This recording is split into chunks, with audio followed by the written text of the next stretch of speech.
today is going to be a very special day. Every day with you guys is special. Today we're talking about Serge Lutens' Gris Clair, ... as you can see there. Don't forget those ellipses. The color of the juice is kind of like a grayish purple. I was gonna say, not really gray. It's like a transparent gray purple. So, I mean, the bottle design for a lot of the Serge Lutens, I think, is just classic as hell. Yeah, I don't necessarily... minimalist is nice sometimes. This one just doesn't speak to me. But yeah, as far as I think this is also a good starting point for bottle designs. I think you can't go wrong with this. Like if you're starting a house and you model yours after Serge Lutens' bottle design, you're doing pretty good, I think. You're doing pretty good. Yeah. So what does this smell like? The cap is would-be. The caps for a lot of the Serge Lutens I don't like. They're supposed to be able to kind of lock into place. If you see, there's a fitted like rib around the nozzle right here, and the cap is simply supposed to lock onto that and hold on. But it doesn't. I mean, yeah, this doesn't hold on at all, and the cap is like nothing. Kind of a cheap plastic. Yep. But how does this guy smell? So Gris Clair is a very kind of medicinal lavender fused with a really strange smoky incense note. I enjoy it. I definitely get the gray. That's what gris is gray in French. And it definitely comes off as a gray smell. Yeah. I think it's because the lavender, like lavender, if you think of it, is like a light gray purple. I mean, like a bright purple when done right, but usually you see it as like a more of a gray hint to the purple. So that lavender note, I think it's dirty by, the incense, and then makes this into a gray composition. Yeah. I think... It's really fresh, but not fresh as in, like, fresh flowers or a fresh rain. It's just... clean. Very uplifting. Yeah. I think the lavender does that. Yeah. And if you have like herbal lavender in a lot of the fragrances like this. Well, I kept thinking that it kind of smells like laundry detergent. It's because it's the lavender note. I was thinking, I'm like, why does it smell? Oh, lavender. Yeah, and I think there's a really interesting thing with this fragrance that it, like, no matter when you're wearing it, it always has this like really fuzzy effect to it. It's not like the fragrance is out of focus, but like there's like a haze emitting from the fragrance. So you smell the fragrance kind of down here at this level, and then just below it, there's kind of like an ambient effect coming off of the nose. Comes off as if you're wearing a fragrance for your fragrance. It feels like a dualistic kind of like effect where you've got surely the lavender and the incense below, and then there's just this weird, you can't really place your fingers on it effect that kind of comes off. Yeah. I think in a lot of ways, I feel like this would be like a fuzzy cloud. Like a gray cloud. Not in a depressing way, but like, I don't know, like I just think of like a magic spell and just think of like a way like a cloud would just kind of like swirl around a person. And like as you walk, you're just kind of like walking in this gray, lavendery, just...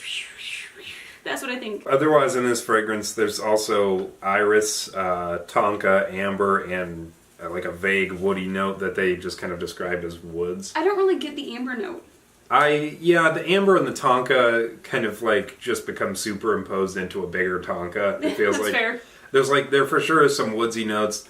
Strangely enough, like a lot of people I talk to don't really get the iris in this, but I feel like the iris is fairly prominent here. I mean, of course, you have the lavender and the incense kind of intertwined at the top, and they're kind of doing this dance. Doing like all of the heavy lifting, and below there for sure is tonka. You can definitely smell it there. It's not an overpowering tonka. It never has that kind of like rubbery effect to it that tonka sometimes gets, or that kind of like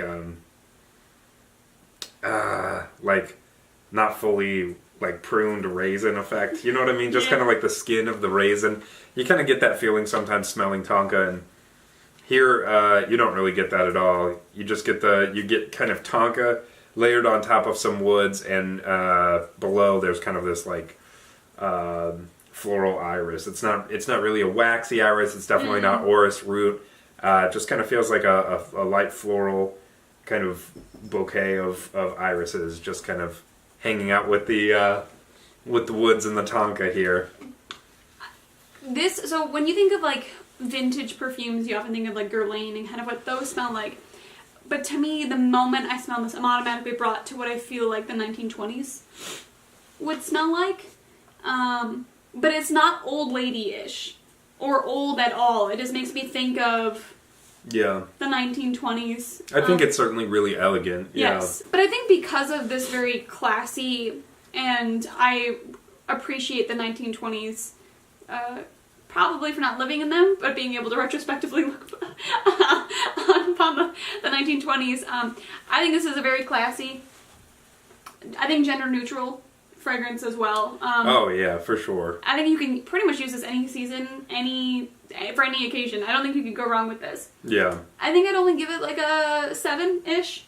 It doesn't wow me. But it's something I'm glad we have, and I think if you were to want to give it up, I might be a little sad. Yeah.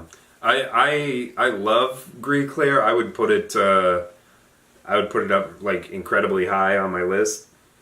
I think I would honestly give Gris Clair like an 8.5 or a 9. Really? Yeah, I think it ties with some of the other Serge Lutens, kind of sitting right below Ambre Sultan for being kind of the best fragrance. I might do like, there might be Ambre Sultan right up here kind of as the king. You might get Gris Clair and like Araby and just a few others kind of tucked under there. But yeah, I really, really, really like this one. It's rare that you find a perfume that does lavender differently. I feel like I've smelled a ton of lavender perfumes, and I love lavender as a note. And I think it's a hard thing to kind of do differently. And I think here it's pairing with the incense. Is just really well. Amazing. Yeah. So kind of going off like that 1920s vibe, I feel like I think her name is Tina from the new Harry Potter like 1920s spin-off, like the Fantastic Beasts and Where to Find Them. It's like the pair to Newt. It's not Queenie because Queenie's the sister. I think it's Tina. Okay. I think is what her name is. So I think I would picture wearing this. Because it's very elegant and very, classy, and I think that would be a really good fragrance for her in her busy life, being busy. Trying to save the wizarding world of the 1920s. Maybe to me, I would think maybe, oddly, I would say perhaps Mephisto from Faust would smell like this. I mean, he's evil, yes, but but he's also like his demeanor and like the way that he presents things is always kind of like this pleasant masking up or masking like the evil that hides behind it. And I feel like this also smells magical. I think that's why you picked a wizard person. I think to me like the incense really does give it this like transcendental or like kind of ethereal quality. I guess it's a good without us saying it, we both went for the same type of... Yeah. So I think that there's like a quasi-sinisterness about the incense that's here, just because it's paired with so many floral notes. Yeah.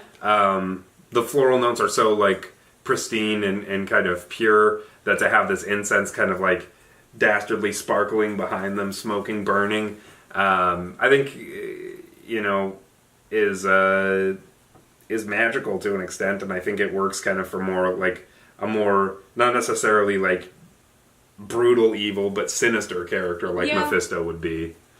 I think like if you were to blind buy this, I don't think you would necessarily be upset with your blind buy.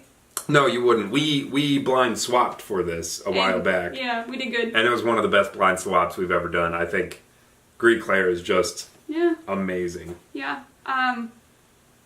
I mean, especially like if you're a type of collector who maybe only keeps like 5 bottles in their collection, this might not be bad because it is unique.